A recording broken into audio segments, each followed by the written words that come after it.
Chapter 21. Okay, this is the final chapter of Witch of Blackbird Pond. Hope you're enjoying this book as much as I am. On a lecture day in April, 2 marriage intentions were announced together in the meeting house. John Holbrook and Mercy Wood, William Ashby and Judith Wood. The Wood household was busy from dawn till close to The Wood household was busy from dawn till close to midnight. There was so much to do if all were to be ready for the double wedding that was set for early May. There was the vital matter of 2 dowries. Judith had been carefully hoarding a small store of linen since childhood, adding one cherished bit from time to time, and her loom and needle had worked busily. But Mercy had never given a thought to a dowry. She had not a single pillowcase or linen napkin that she could call her own. Now, though Rachel fussed and stitched, Mercy still regarded the whole problem with indifference. Why did she need a dowry, she argued practically, when she was really not leaving home at all? She and John had already decided that for the first year at least, they had best share the Woods' ample house. The company room was being readied with fresh whitewash and new linen curtains. John had resumed his studies with Dr. Bulkley. All his uncertainty had disappeared, and his steady eye and voice plainly revealed the core of strength that Kit had always sensed beneath his gentleness. In the days of his captivity, of which he never spoke, in the waiting for a chance to escape, and in the weary hunted trail down the Connecticut River, John had found his answers. Dr. Bulkley is everything I ever thought him to be, a great scholar and a great gentleman, he explained. In politics he is obeying his own conscience, but I think he is mistaken. We have come to an understanding.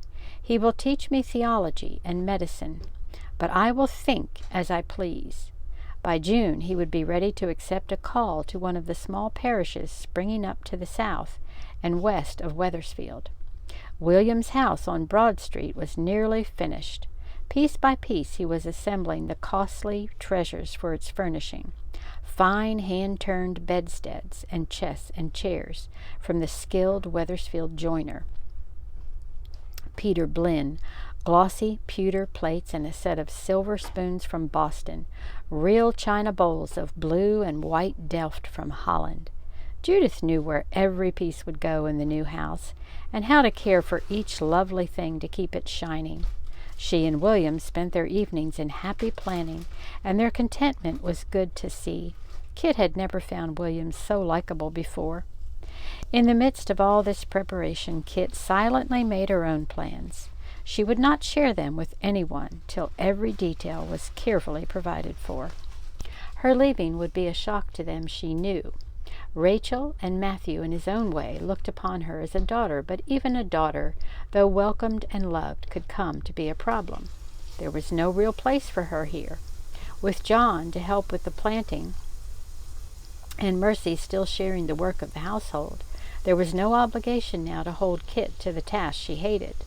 They would protest, they might even sorrow a little, but in their hearts, wouldn't they be relieved to see her go? The ice on the river broke into great floating blocks and gradually thinned and disappeared. The ferry boat began its daily journeys from Smith's Landing back and forth to the opposite shore. Small boats slipped out of their winter moorings, and one day a bustling, cheering crowd thronged along High Street to greet the first sailing ship up from New London.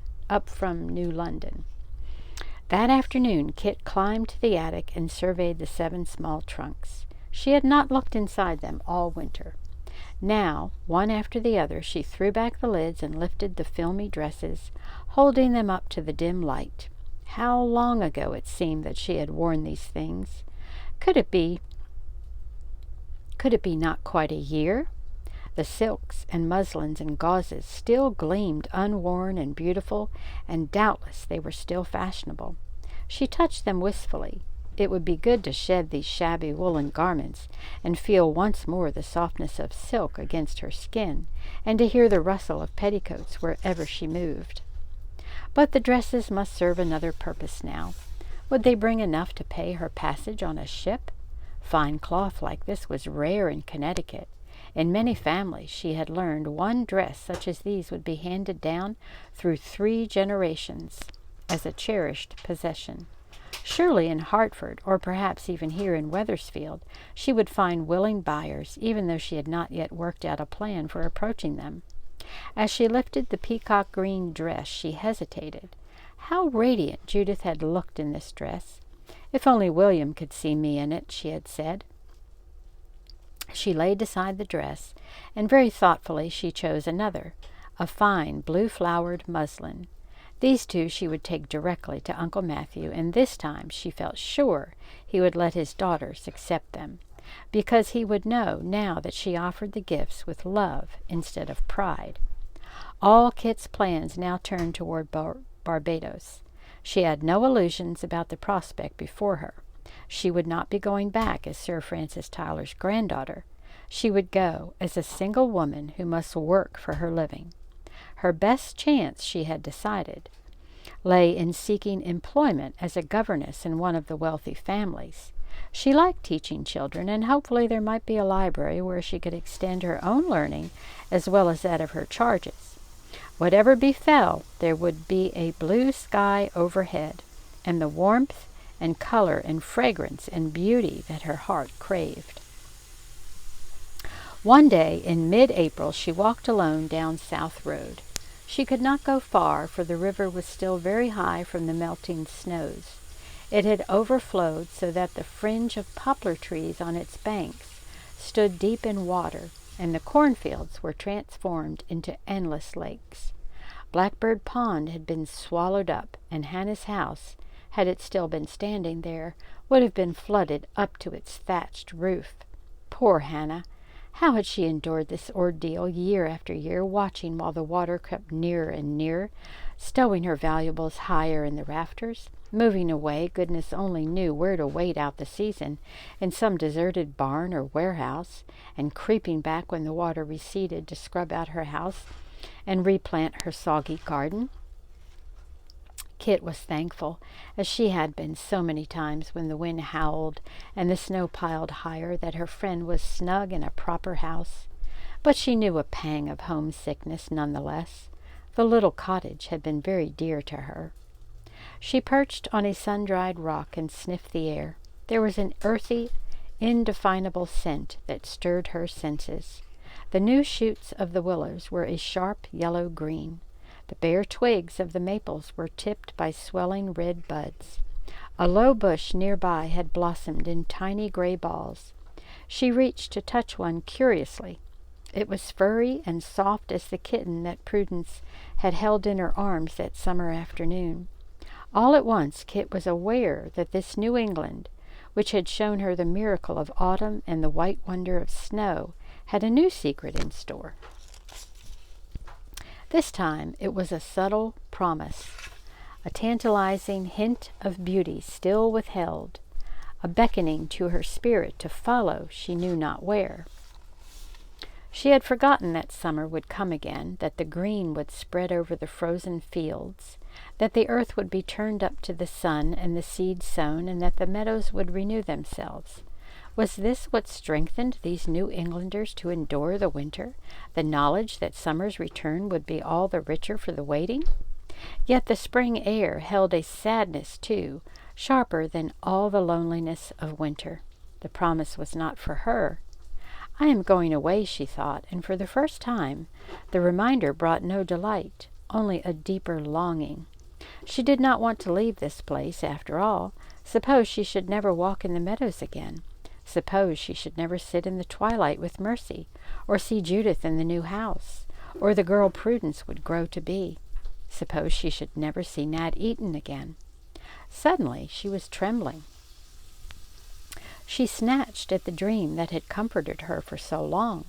It was faded and thin, like a letter too often read. She tried to remember how it had felt to stand on the deck of the Dolphin and see before her the harbor of Barbados. The haunting joy eluded her. The dream shores were dim and unreal. Why had she closed her heart to the true meaning of the dream? How long had she really known that the piercing happiness of that moment had come not from the sight of the harbor at all, but from the certainty that the one she loved stood beside her? If only I could go with Nat, she realized suddenly. It wouldn't matter where we went, to Barbados or just up and down this river. The Dolphin would be home enough. There is no escape if love is not there, Hannah had said. Had Hannah known when she herself had not even suspected? It was not escape that she had dreamed about. It was love. And love was Nat. It must have been Nat from the beginning, she admitted now, and with that knowledge came a sureness that she had never known in all the last bewildering year.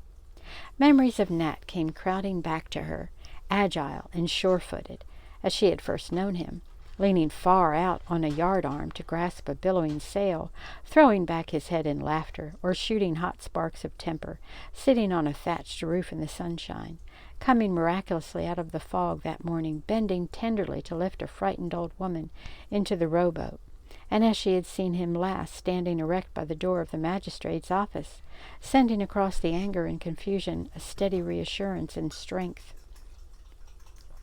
Nat is New England, too, she thought, like John Holbrook and Uncle Matthew. Why have I never seen that he is one of them? Under that offhand way of his there is the same rock. Hannah has leaned on it for years, and I refuse to see. Was it too late? He asked me to go, she reminded herself. But what did he mean? Only that he could never bear to see anyone in trouble. And he came back. He risked the whipping post to come back and help me, but he took the same risk to rescue a yellow cat. After a long time, Kit started slowly home. The sun slanted low in the sky, and behind her there began a sweet, disturbing melody. Peepers, Judith had said, the little frogs that lived in the swamp. And why should the sound of them tear at her heart? Too late? Too late? They queried over and over, and she fled along the road to the house where she could shut herself away from them. From that moment, in the meadow, Kit ceased to plan at all. She only waited. Somehow she found a way to meet every trading ship that came up the river. How beautiful these proud little sailing ships were! She never glimpsed their spreading sails without an answering surge of her spirits. Yet every new mast that rounded the bend of the river brought at the same time a fresh plunge of disappointment. Always she waited, her eyes straining to make out the figure on the prow, and always, at the sight of those strange glistening white figureheads, her heart sank. Why did the Dolphin not come?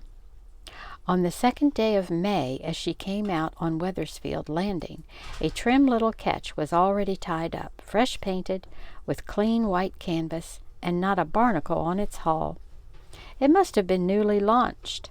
The wharf was a confusion of unloading and bartering. A seaman in a blue coat bent to check a row of barrels, and as he straightened up, even before he turned or before she consciously recognized him, Cat began to run. "Nat!" The greeting burst from her. He turned and saw her, and then he was running too. As he caught her hand, she came to a stop, the wharf, the ship, and Nat himself swinging in a dizzy arc before her eyes. "Kit! It is Kit, isn't it? Not Mistress Ashby? Oh, no, Nat, no. I thought the old Dolphin would never make it." The blue gaze was too intense. She had to look away, and abruptly she was conscious of the crowded dock. She pulled her hands away and stepped back, trying too late to retrieve her dignity. How is Hannah?" she stammered. "Chipper is a sandpiper. She and Gran have been fine company for each other." "And the Dolphin? Did something happen to her?" "Just a heavy blow. She's hove down for repairs at the yard. What do you think of the new ketch?" "She's lovely." Then something in his tone made her look at him more sharply. The blue coat with brass buttons was brand new, and pride sparkled over Nat like the shiny paint on the new vessel.